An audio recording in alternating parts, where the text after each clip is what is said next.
Herkese merhabalar, ben Huri. Huri Metek Mutfak'ta mutfağıma hoş geldiniz. Kabağın en lezzetli hali diyebilirim. Çiğ kabakla harika bir kabak tava tarifi hazırlıyorum. Tarifimize hiç bekletmeden hemen başlayalım. Bahçeden topladığım 6 adet irili ufaklı kabaklarım var. Dilediğiniz kabak miktarıyla hazırlayabilirsiniz. Baş taraflarını keserek temizliyorum.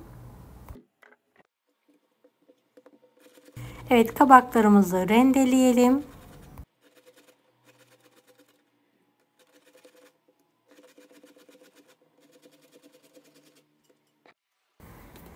Beni hangi ülkeden veya şehirden izliyorsunuz merak ediyorum. Yoruma yazarsanız sevinirim. Tüm kabakları rendeledikten sonra süzgeç işini alalım. Damak tadınıza göre şöyle 1-1,5 tatlı kaşığı tuz ilavesi yapın ve karıştırın.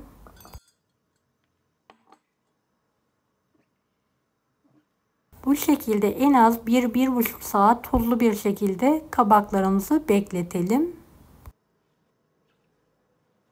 Kabakların suyu çıktıkça da dökelim. Evet, geniş bir tepsiye aldım ve sıkarak tekrardan süzgeçe alıyorum.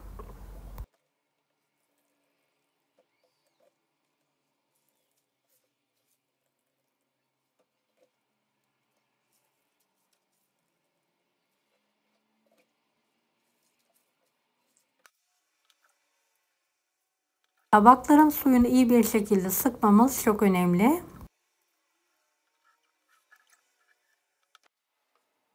Evet, sıktığımız kabakları geniş bir kasenin içine alıyorum.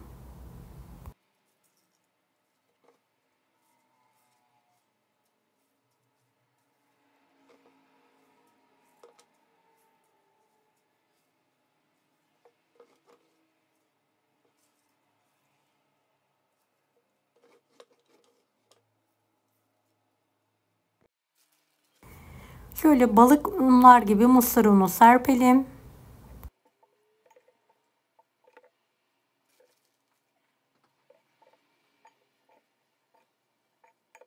...5-6 yemek kaşığı mısır unu ekledim.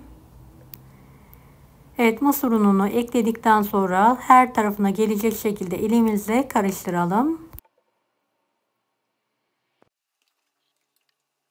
Tavamızın her tarafını yağlayalım.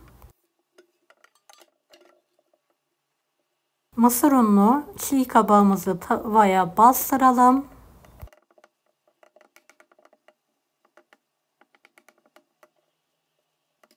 En son kapakla sıkı bir şekilde bastırıyorum ve düzeltiyorum.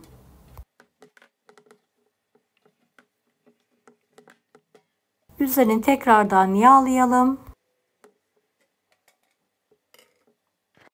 Ocağın üzerine alalım.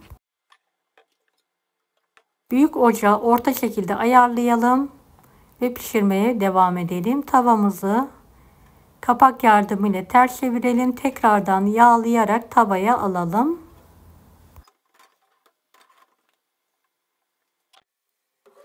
Kontrollü bir şekilde döndüre döndüre kızartmaya devam edelim. Evet, kapakla kontrol ediyorum. Kızarmamış. Tekrardan aynı tavaya alarak kızartma işlemine devam ediyorum.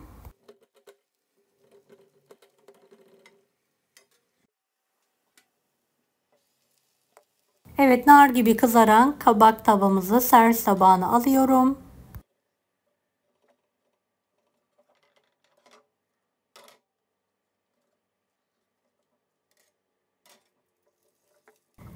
Evet, gördüğünüz gibi nar gibi kızardı. Hamur kartıyla dilimlere kesiyorum ve ikrama hazırlıyorum. Gerçekten muhteşem bir tadı var. Mutlaka deneyin. Deneyecek olan herkese şimdiden kolaylıklar dilerim. Kanalıma ücretsiz abone olmayı unutmayın.